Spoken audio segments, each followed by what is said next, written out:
जय हिंद दोस्तों। आज की वीडियो में हम आप लोगों को रासायनिक समीकरण संतुलित करना बताएंगे और समीकरण को लिखना भी बताएंगे। यानी कि हिंदी में जो लिखा होता है उसको हम लोग समीकरण के रूप में कैसे लिखते हैं, वो चीज़ें भी आपको लोगों को समझाने वाला हूं और बताने वाला हूं। तो वीडियो को अंत तक देखना बहुत ज़्यादा जरूरी है। क्वेश्चन हमारा क्या दिया है, निम्नलिखित अभिक्रियाओं की संतुलित समीकरण लिखिए। यानी कि जो नीचे अभिक्रियाएं लिखी हुई हैं, सबसे पहले इनको आपको लिखना होगा समीकरण के रूप में। उसके बाद जो समीकरण प्राप्त होंगी उनको संतुलित भी करना है, यानी दोनों पक्षों में तत्वों की संख्या क्या करना है, बराबर करना है। तो आइए आप लोगों को समझाते हैं कि कैसे लिखना है।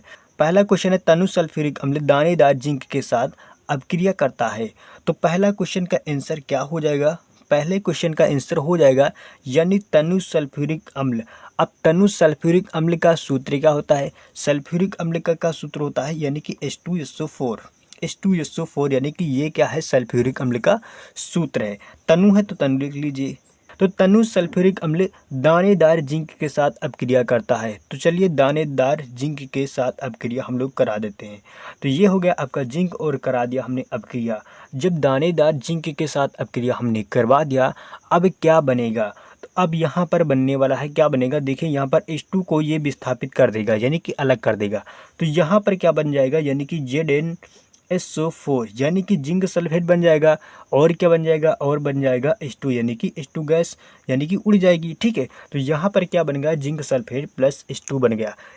अब देखिए हमने इस अभिक्रिया को समीकरण के रूप में लिख लिया। अब इस समीकरण को आपको देखना होगा कि ये समीकरण संतुलित है या फिर असंतुलित है। अगर संतुलित है तो बिल्कुल सही है। संतुलित क्या होता है, संतुलित का मतलब ये तुम्हारी समीकरण बैलेंस है या फिर अनबैलेंस है। तो यहाँ पर ये वाला पक्ष क्या होता है, LHS, और इस वाले पक्ष को क्या बोलते हैं, RHS। यानी कि आपके दोनों पक्ष यानी कि बराबर होने चाहिए, तभी जाकर क्या होगी, संतुलित यानी कि बराबर हो। देखिए यहाँ पर हाइड्रोजन की संख्या कितनी है, तो हम कहेंगे हाइड्रोजन की संख्या यहाँ पर 2 है। तो इधर भी देखो क्या हाइड्रोजन की संख्या 2 है, तो बिल्कुल है। यहाँ पर हाइड्रोजन कितने हैं, तो यहाँ पर हाइड्रोजन 2 है। तो हम कह सकते हैं कि यहाँ पर हाइड्रोजन की संख्या कितनी है, 2 है।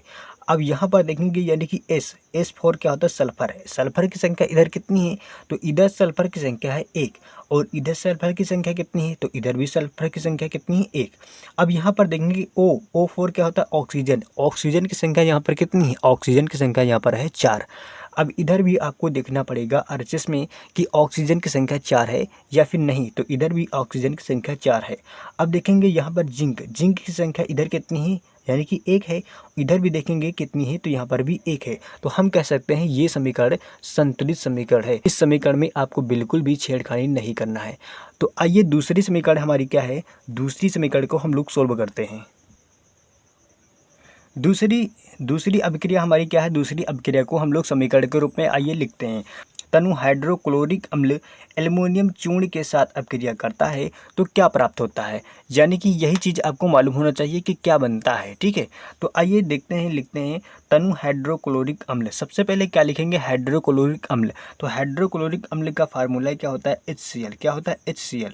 क्या है, कैसा है HCl, तो तनु है। कैसा है, तनु है। तो इसको भी ब्रैकेट में लिख लेंगे। उसके बाद यहाँ पर एल्युमिनियम चूर्ण यानी एल्युमिनियम चूर्ण के साथ अभिक्रिया करता है। तो एल्युमिनियम ले लीजिए। तो एल्युमिनियम का सूत्र क्या होता है, Al। तो Al हमने यहाँ पर ले लिया। तो कह रहा है कि सबसे पहले ये चीज़ लिखो कि क्या प्राप्त होता है। तो यहाँ पर जब यानी कि HCl के साथ Al की अभिक्रिया करेंगे तो क्या बनेगा, यानी कि हम कह सकते हैं कि AlCl3 यानी कि AlCl3 बनेगा। यहाँ पर क्या बनेगा, AlCl3 यानी कि एल्युमिनियम क्लोराइड यहाँ पर बनेगा। उसके अलावा और क्या बनेगा, और यहाँ पर बनेगा हाइड्रोजन। क्या बनेगा, हाइड्रोजन। यहाँ पर और यहाँ पर क्या बनेगा, हाइड्रोजन बनेगा। ठीक है, और यहाँ पर क्या बनेगा, हाइड्रोजन। अब देखिए, अब यहाँ पर हमने समीकरण को लिख लिया है। हमने इस अभिक्रिया को समीकरण के रूप में लिख लिया है। अब हम यहाँ पर देखेंगे कि यह हमारी समीकरण जो लिखी हुई है हमने समीकरण, क्या ये समीकरण हमारी संतुलित है या फिर असंतुलित है। अगर असंतुलित है तो उसको संतुलित करेंगे, अगर संतुलित है तो उसको रहने देंगे। तो यहाँ पर हम लोग जानते ही हैं कि एरो के इस तरफ वाला भाग क्या कहलाता है, LHS कहलाता है, और इस तरफ वाला भाग क्या कहलाता है, RHS।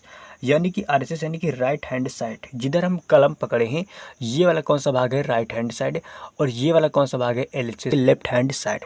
अब देखेंगे दोनों तरफ तत्वों की संख्या क्या बराबर है या फिर नहीं बराबर है। देखेंगे इधर H कितने हैं, तो इधर H की संख्या कितनी है, 1, और इधर H की संख्या कितनी है 2। तो यहाँ पर हमको क्या करना होगा, H की संख्या यहाँ पर भी 2 करना होगा। उसके पहले हम लोग यहाँ पर देखेंगे कि Cl की संख्या कितनी है। तो यहाँ पर Cl की संख्या कितनी है, यहाँ पर Cl की संख्या है कितनी, 1 है। और इधर Cl की संख्या कितनी है, तो इधर Cl की संख्या है 3। इधर कितनी है, Cl की संख्या 3 है। अगर हम लोग यहाँ पर 3 से गुणा कर दिए तो यहाँ पर 3H हो जाएंगे और यहाँ पर कितनी H हो जाएंगे, यहाँ पर 2H हो जाएंगे। इसका मतलब हमारी इक्वेशन गड़बड़ा जाएगी। अर्थात यहाँ पर हम लोग 3 से अगर गुणा कर दिए यानी कि 3 दूना 6, यानी कि 3 दूना 6H हो गए। तो यहाँ पर हमें कितने से गुणा करना होगा, यहाँ पर भी हमें 6 से गुणा करना होगा, तभी जाकर 6H होंगे। यहाँ पर कितने H हो गए, 6H, और यहाँ पर कितने H हो गए, 6H। इधर भी 6H, इधर भी 6H। अब हम लोग यहाँ पर करेंगे Cl की संख्या बराबर, यहाँ पर कितने Cl हैं, 6 हैं। इधर Cl की संख्या कितनी है, यानी कि इधर Cl की संख्या कितनी है, यानी कि 3 है। तो हम लोग यहाँ पर क्या करेंगे, यानी कि यहाँ पर भी हम लोग 6 Cl करेंगे। तो 6 Cl करने के लिए हम कितने से गुणा कराएंगे, यानी कि 2 से गुणा करा देंगे। अब 2 तियाँ कितने हो गए, 2 तियाँ हो गए 6 Cl, और इधर भी कितने हो गए, 6 Cl। और यहाँ पर Al कितने हैं, तो Al यहाँ पर 1 है, और इधर कितना है Al, तो हम कहेंगे इधर एल्युमिनियम की संख्या 2 है। जब इधर 2 है तो इधर हम भी 2 बना देंगे। तो यहाँ भी आपको 2 से गुणा करना होगा। यहाँ पर हमने 2 से गुणा कर दिया, अर्थात हम कह सकते हैं कि दोनों तरफ अब परमाणुओं की संख्या क्या हो चुकी है, बराबर, यानी कि LHS बराबर RHS यहाँ पर हो चुका है। अब यहाँ हम लोग कह सकते हैं कि ये हमारी क्या है, संतुलित रासायनिक समीकरण है। तो इस तरीके से इसका आंसर हो जाएगा। आई होप आपको रासायनिक समीकरणों को संतुलित करना व कैसे लिखना है ये इतना मालूम चल गया होगा। तो मिलेंगे दोस्तों नेक्स्ट वीडियो में, तब तक के लिए जय हिंद, जय भारत।